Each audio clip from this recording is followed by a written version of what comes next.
Good morning, everyone. Good morning. Day 4 of Cannes. How's everyone doing? Feeling inspired, invigorated, exhausted? Yes. Fantastic. Well, why don't we kick this off with a few introductions? I'm joined by 3 absolutely badass women here.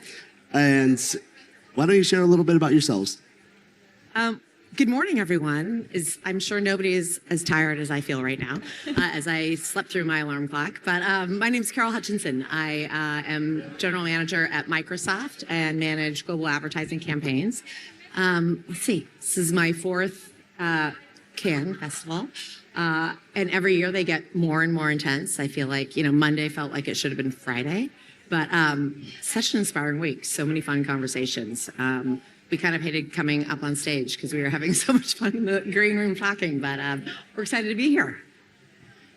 I'm Emily O'Hara. I run brand and media for eBay. I've been with eBay for 9 years, which I was telling all of them, feels wild to me. And I'm thrilled to be here. Yeah, we just have had such a great connection and organic conversation already, and hope we can continue it here, and you find the benefit of it. Hi, everyone. I'm Tian, and I lead the customer team for Marriott China. So that includes brand marketing, loyalty, partnership. So this is my 3rd time in Cannes, and I'm excited and looking forward to the discussion. Amazing. And I'm Arthur Leopold. I'm CEO and co-founder of Agentio. Agentio has made buying creator content as easy as buying Meta ads and Google ads. So why don't we kick this off with the humanity and the creativity of this conference? I have a belief that the best advertising is human. And as we think about AI enabling so much of what we do, from our workflows to the way that we interact with customers or people that we want within our brand ecosystem, what's one principle or one area of marketing that you think AI shouldn't touch, or you think humans should still really hold on to and see as the North Star in driving their creativity or their engagement with our customers? Starting here? Okay. AI has such an awesome place in so many places within the industry, and we are using it as an incredible collaboration partner. It's really helping with infrastructure. It's really helping us scale, especially long tail efforts as we think about performance marketing and what have you.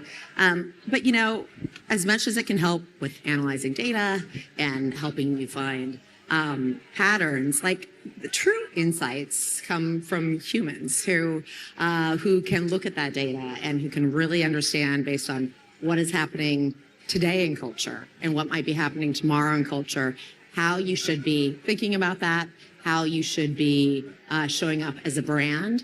And I think if you really want to truly connect with customers emotionally, that it is about craft. It is about that human touch for the work. It's I think everyone can identify synthetic creative, and it has its purpose. But for a brand like Microsoft, who is inherently a human brand, we believe that humans want to see humans, and that is something we innately are grounded in. For eBay, we're a marketplace of humans. So it's interesting when you get the pass downs or the pressure where it's where can you apply AI? Take the friction out of the system. And I'm actually, eBay is about the beauty of the friction, because it's buyers and sellers who are humans that are coming to kind of find more of what they love. And for us, that means that we actually hold humans as a very important part and part of our storytelling, because we aren't a brand that's pushing down. We need to amplify the voices that are on the platform, and we can't do that through AI. And so we need to hold that true. I think things that we've all felt, in marketing, that are just a pain in the ass, making the thousands of assets that you need and all of the different sizes and localization and language. Of course, let's use AI for it. But I think at the end of the day, for us, there's 2 things that we're really keeping in mind, which is more and more how important community is. And I think not just with AI, but also with social platforms, people more and more feeling disconnected. We can be a place that helps hold the space for people to be able to come together. So that's really important in our strategy. I think the other piece is highlighting the places where the friction, the human connection, the insights are still really important, and making sure that we don't kind of, frankly, wash it all away. I think that's the sea of sameness is being only algorithmically run will be something that will harm our brand at the end of the day. So it's a fine line. Exactly.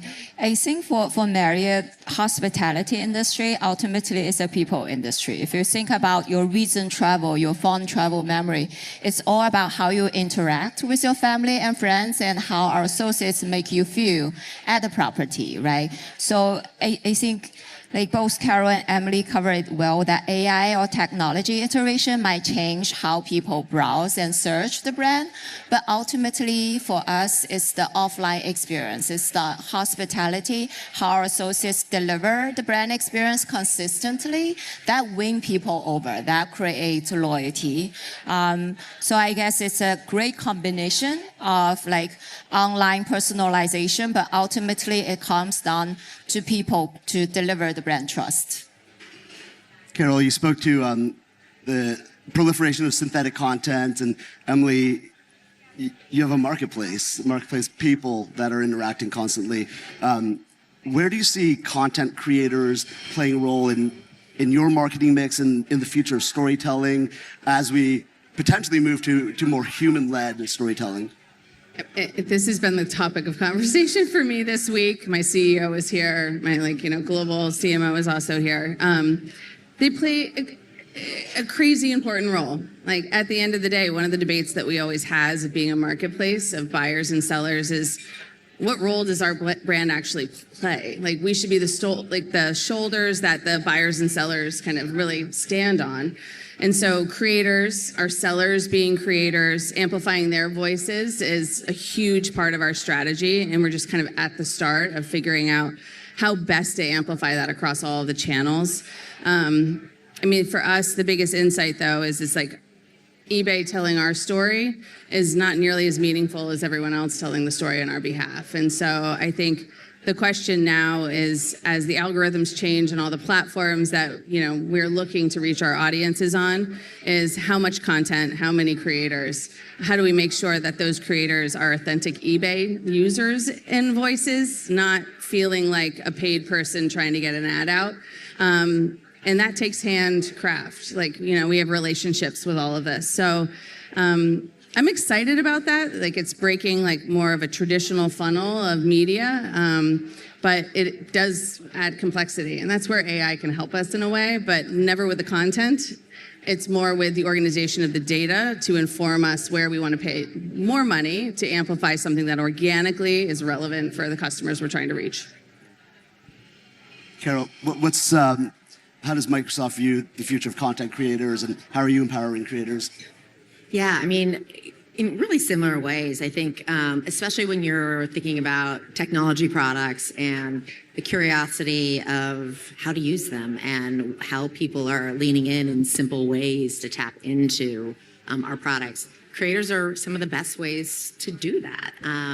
And especially as quickly as our products and technology are moving, and, you see something, you're like, I had no idea you could do this. It's something so simple that way. So, but we feel the same way. We want to ensure that the creators that we are leveraging are truly users of the product. And so we have a lot of different ways at that. But I think, as they play a legitimate and authentic role in helping tell the stories of our products and services.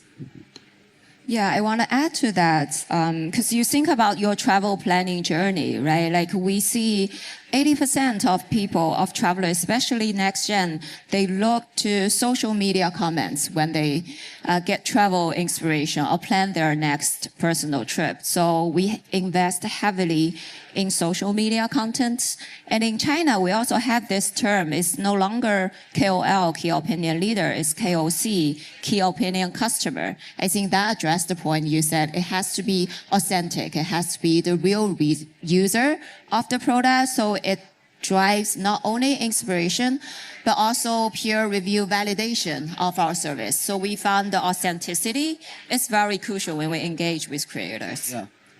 When we go out to raise capital, we always get asked, is AI going to kill creators, right? And to both your points about authenticity and the relationship the creators have with their audiences, my belief is with this proliferation of AI, we're going to see something similar to what we saw when the color printing press was invented, where all of a sudden everyone said the Mona Lisa, fine art, it's going to be worthless. But of course, there was just this concentration of trust and belief and understanding that there is one of one, and that voice carries so tremendously. As you think about team building and how you can empower your teams in building not just an enduring brand, but an enduring team, how are you navigating either the right tooling or any level of anxiety around AI job displacement within your teams? Tell me more about the culture that you're building internally to either empower or help the team understand what's possible. Yeah, it's really interesting because, we all, I think everybody inherently has this anxiety around, oh my gosh, is my job going to be replaced? What are my children going to be doing after school? What are, you look around and you see these headlines of despair. And, but I think more and more you're into it and you're leaning into it and you're realizing like, this is such a cool augmentation, but not a replacement. And I think the key is, while leading teams, the key is really ensuring that people understand the purpose of their role, right? If they feel like their role is defined by a tool that they have mastered or a specific tactic, that is a place of concern and risk versus like, do they feel like they have purpose and really understand the problem that they're there to solve?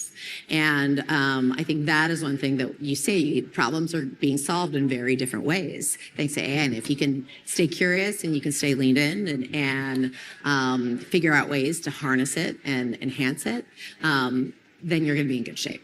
Is that what drove some of the language shift around the new Copilot campaign? Yeah, I mean, we really try to kind of strip it down and bring it back to kind of the basics. It's like, hey, people know how to use Excel, and this makes it that much easier, right? And here's a customer who has a problem and needs to balance his books, and we have Copilot functionality within a product you already know how to use that can help you do that much easier. And we hope to level the playing field so that people can understand, gosh, it doesn't need to be scary, and doesn't need to be a net new learning experience. This might be cheesy, but I want to thank you for this question. I feel that we talk about AI over and over again, but it's only as good as the people around it actually using it and applying it.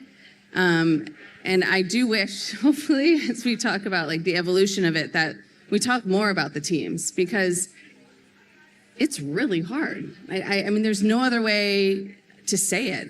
I have fear because I think we're all trying to vision and build a future of what does this look like?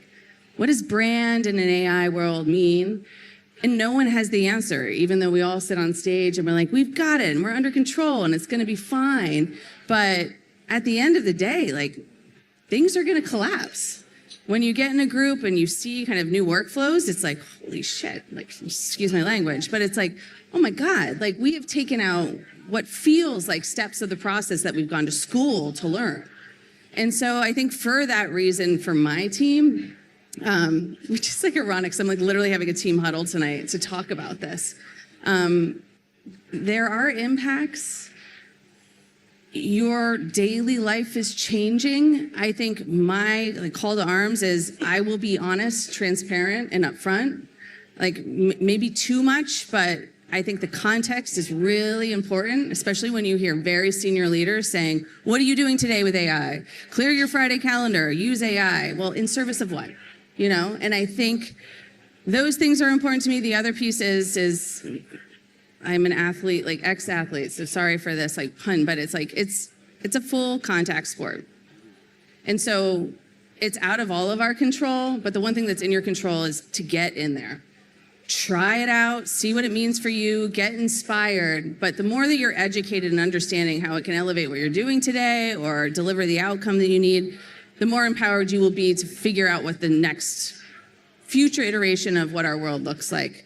But I think it's hard. People are hard, but that's the beauty of it, you know? And so I think just it's the honesty, transparency, but also investing in them and the time and the upskilling and the accessibility for them to be able to play in this new world. I'm a power user of Copilot. It does help the team with efficiency gain. But so for Marriott, we're a 99-year-old company. We're about to celebrate our centennial next year. One of the core values, 5 core values for Marriott is embrace the change. I think this is why it's driving the team to embrace the latest technology and also answer to the latest consumer trends. So our strategy embracing AI is it should be an AI-enabled but also human-anchored strategy. For us, it's more about how can we equip our associates to free them from the daily routines, but focus on guest interaction, right? Focus on what matters more and deliver a consistent brand experience. And for our corporate offices, it's more about driving synergy and efficiency, right? So I think just right with it. It's hard, as you said, people have anxiety and you need to accumulate the knowledge.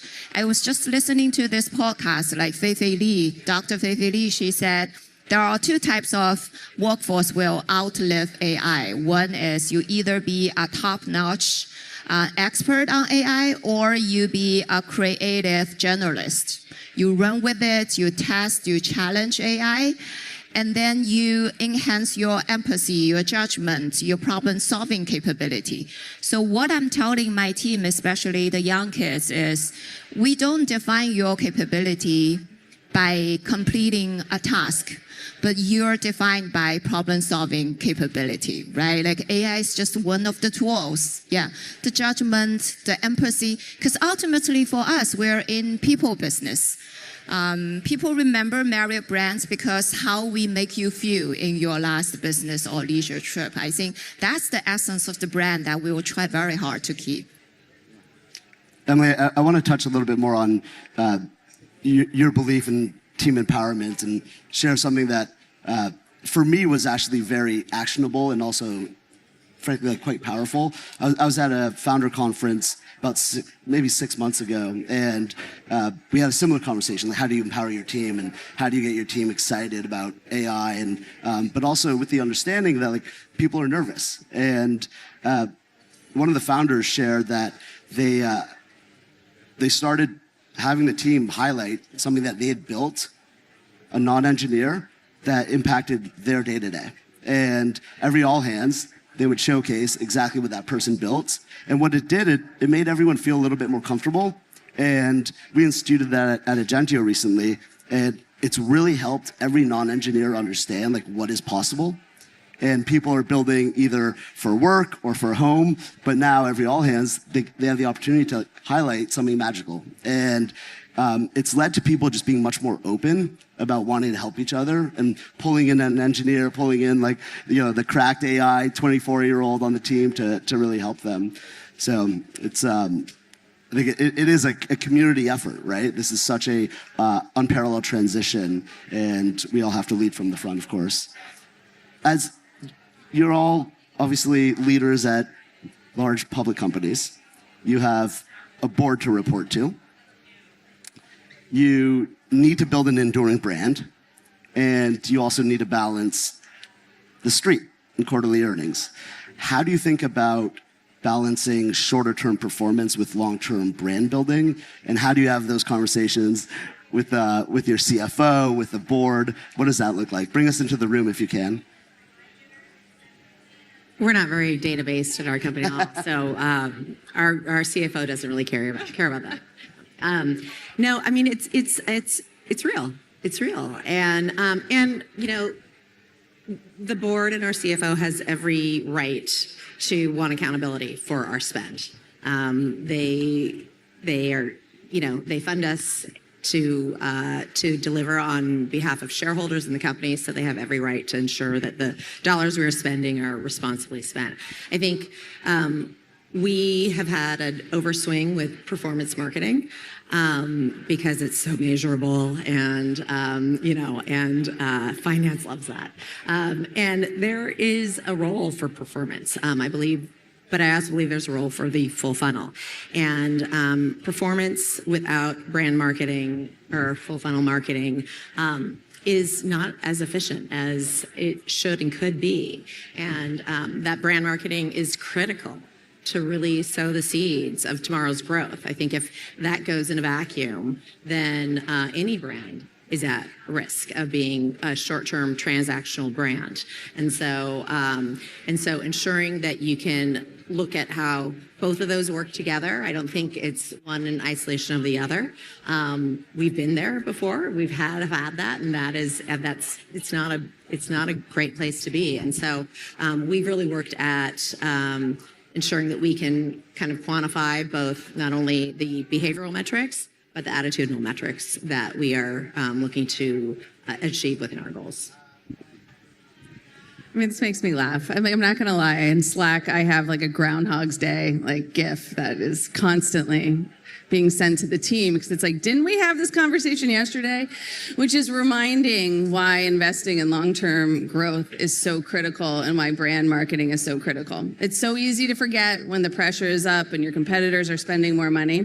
But I think for us at eBay, we've been on a mission to quite literally re-platform ourselves over the last 4 years, a new global platform of things people love. We stripped down to be who we are as a brand, and the board has been along that journey. And I appreciate my CEO and my leader in Julie Loger for Chief Growth Officer to making sure that we have the forum to have the right conversation so they're educated and also have input on the journey of what we're building. And so luckily now it is a report out on the great progress that we've made.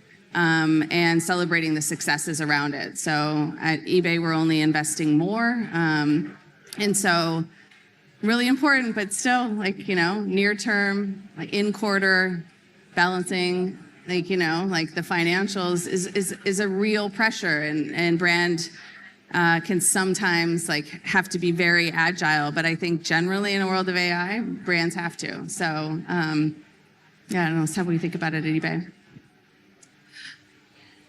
Yeah, I share the pain. I guess very well said. I guess I just want to add 2 points. One is we don't need to be that funnel investment fixated, but it needs to be anchored on the customer journey.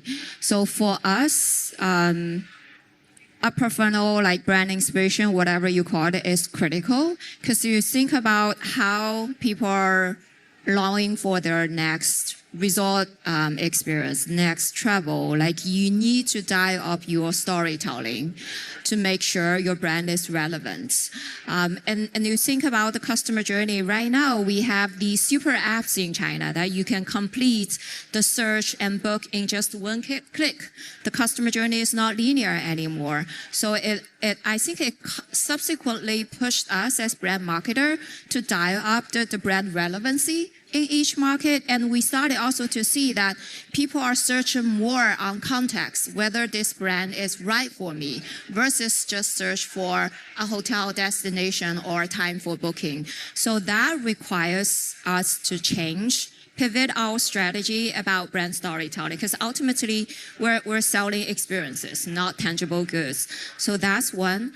And secondly, I think long-term, short-term, sometimes they can be combined if you think about loyalty loop. Because for us, we have 270 million members around the world, and research shows that almost half of the travelers, they start to plan their next trip when they're in the current trip or 1 week after the current trip, right? We spend a lot to do customer acquisition, but we also need to dial up those post-purchase moments, right? While they monetize their memory, fond memory, right? When they're still thinking about the current great experience, to say, hey, can we plan together for you for your next journey? And I think that's a nice combination of both short-term and long-term. And also, if you think about loyalty, it gives you more customers, they spend more, they cost less, and you really build this community and customer base loyal to your brand. Amazing. We have a few minutes left. We'll move to somewhat of a quick fire. And I would love to know, maybe Betty, if you could kick it off, what's a channel that you feel is underappreciated today, or where you feel like you're seeing a lot of success? And what is your favorite Marriott property, and a property that everybody should want to stay at some point in their life? I'll start with the easy one. My favorite is just across the street, the JW Marriott in Cannes. I couldn't afford it this week. The hotel team has done very good revenue strategy on that. The underappreciated channel, because I'm from China, like what I've learned from the next generation of travelers is, even though I think TikTok is still dominant, we have this assumption that next gen, they have extremely short attention span. They love short video, but we started to see the revamp of long video format, like those documentary, deep knowledge sharing from China, like Bilibili, the local websites. So that might be the trend to watch for all the marketers for next gen. Love that. China's always a few years ahead, so hope we're all certainly paying attention. Emily, channel that you think is underappreciated and the best thing you've ever bought on eBay. Oh my God, I love it. Channel underappreciated. This is, we've just launched a new way to eBay called eBay Live. So talk about like the East leading like what's happening here in the West. Live shopping, like it is coming, and it's coming fast and furious. We've grown 800% just this year in what we're driving through a live shopping platform. So investing a lot from a company. I never thought that I'd be into it, but every Friday night I am tuning into Reserve Luxury on eBay Live. Like it's like a little second channel that I'm living in, and it's fascinating and fun and community driven. And so keep your eyes there. Okay, best thing that I bought on eBay. My husband is a photographer and a winemaker. We were talking about this. And a winemaker. And a winemaker, yeah. But I found a camera for him that he's been looking for forever, which actually came from Japan, that was refurbed. But to see the joy on his face for that, and he carries it around everywhere and gets to document our life, which is the greatest gift that I get. It's amazing. Yeah. Carol, bring us home. Most underappreciated channel, and 30 years at Microsoft, you've seen an unbelievable amount of campaigns. What is the brand campaign that you're most proud of and that you feel like made the greatest impact? All right, so that's like asking if I have a favorite child. But I think it was 13 years ago, Super Bowl spot we did, empowering us all. It was when Satya Nadella had just taken the helm at Microsoft, and we were truly shifting our culture into this culture of empowerment. And it was just this beautiful ad strung together with all of these customer moments that were emotional and meaningful, and it really was a declaration for who we are and why we come to work every day. And still to this day, like it chokes me up when I see it. And we all know after you see you've been working on anything for too long, you're just like, you get kind of numb to it. But it's still, that one just to me, it represented the company and why I'm there so much. And underappreciated channel, audio. I'm a big podcaster, and I feel like I have such an intimate experience with my certain favorite podcasts. And when you're in that and you hear somebody that you feel like you're their best friends, even though they have no idea who you are, there's something really interesting about hearing them talk about brands. So amazing. Thank you. Let's get a massive round of applause for Carol, Emily, Betty. That was wonderful. Thank you. Thank you all so much for sharing. Thank you. Thank you. Enjoy day 4, everyone.